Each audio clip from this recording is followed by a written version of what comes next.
Hey Uber Sports, Jacob Uber here. In this video, I'm going to give you my 2018 Milwaukee Brewers opening day starting lineup predictions. There's a lot of uncertainty with our starting lineup right now. We don't really know who's going to be where. We've got a lot of depth in a lot of areas. There's a very large amount of possibilities. There's also a chance that the opening day starter at pitcher will not be currently on the roster, so we'll have to see how that all plays out. But without further ado, I'm going to give you my predictions for our 2018 opening day lineup. Leading off for the Milwaukee Brewers is going to be outfielder Christian Yelich, and I assume that he's going to play a variety of positions in the outfield, but the main reason I think he's going to lead off is number one, because he's very fast, and number two, because he has a 3.69 or a .369 on-base percentage, which is a very, very good mark. He's a very, very good hitter, a career .290 hitter. He knows how to get on base. He draws out a lot of walks. He's a great guy to have at the top of the lineup. And he's got a little bit of pop in his bat, too, and I think he's going to hit a lot more home runs this season than he did in Miami. I think he hit 21 home runs last season, or maybe it was 18, I'm not sure. But he's going to up that level. I think he's going to hit at least 25 home runs. He's going to be a great leadoff hitter with a little bit of pop and the ability to get on base. I really like him in the leadoff spot, and that's what I think the Brewers are going to have. I think I see Christian Yelich taking over in left field for Ryan Braun.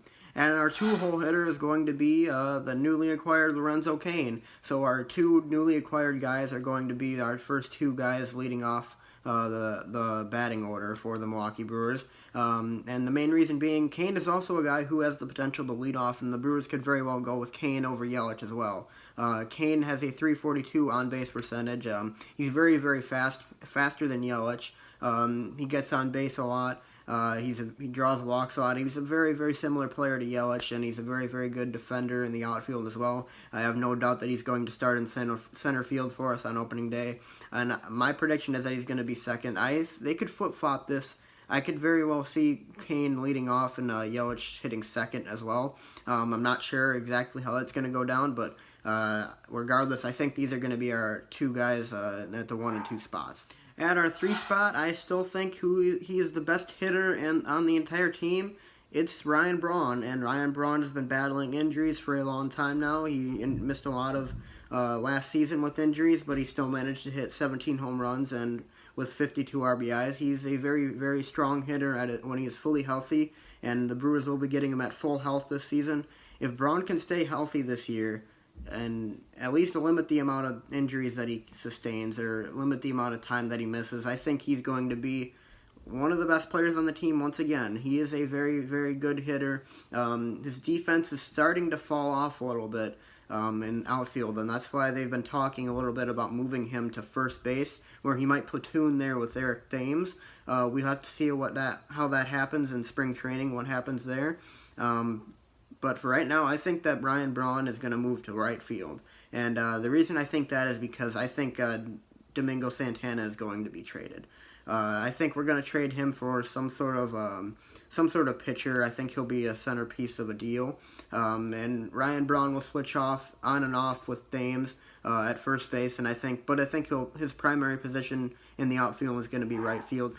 At our number 4 cleanup hitter spot, we have Travis Shaw. And Travis Shaw was last season's MVP for the Milwaukee Brewers. He had 273 with 31 home runs, one of those home runs being the walk-off against Chicago, which I think was the best moment of the year.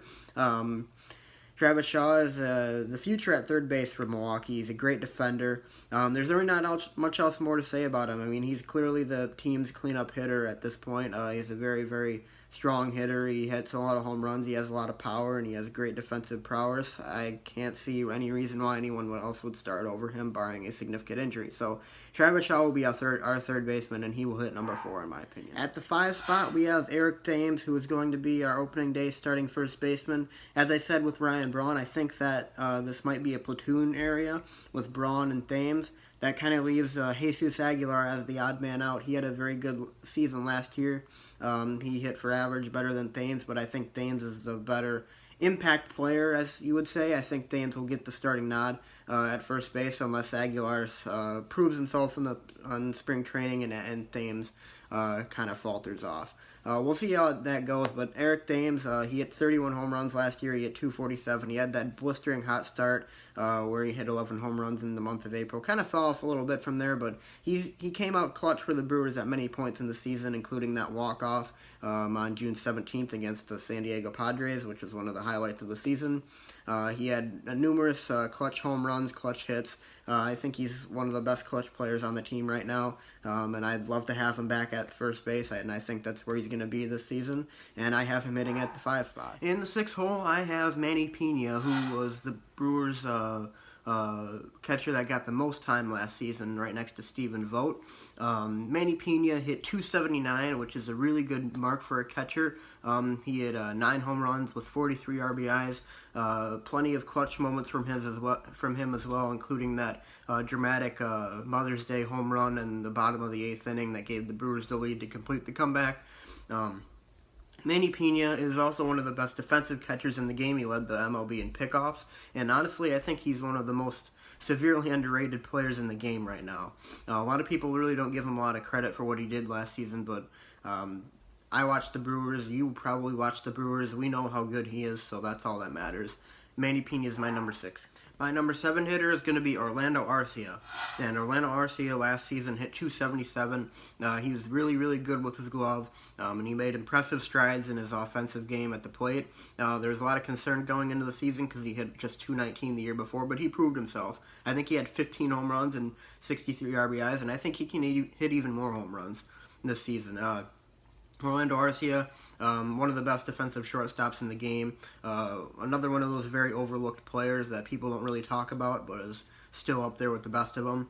Led the MLB in chances and putouts at shortstop. Unfortunately, he also led the MLB in errors at shortstop, but that was mostly in part due to the fact that he had the most chances at shortstop. So, Orlando Arcia, a really fun, energetic player, a guy who's going to make even bigger strides this season, and hopefully he develops into one of the best shortstops in the game, and hopefully he starts getting the recognition he deserves.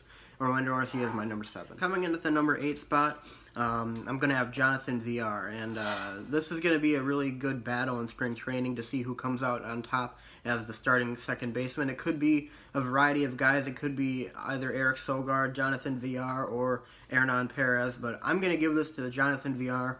Eric Sogard had a great first half to last season. I'll give him that. But overall, I think Villar is the more talented player with more upside, and I expect him to have a little bit of a bounce back in spring training this year. He ended the year hitting pretty well last season. He hit, I think, 282 down the stretch, and he looked like he was trying to rebound, and he did a pretty good job of that. He was hitting around 210 for the most part last season, then he jumped that all the way up to 241.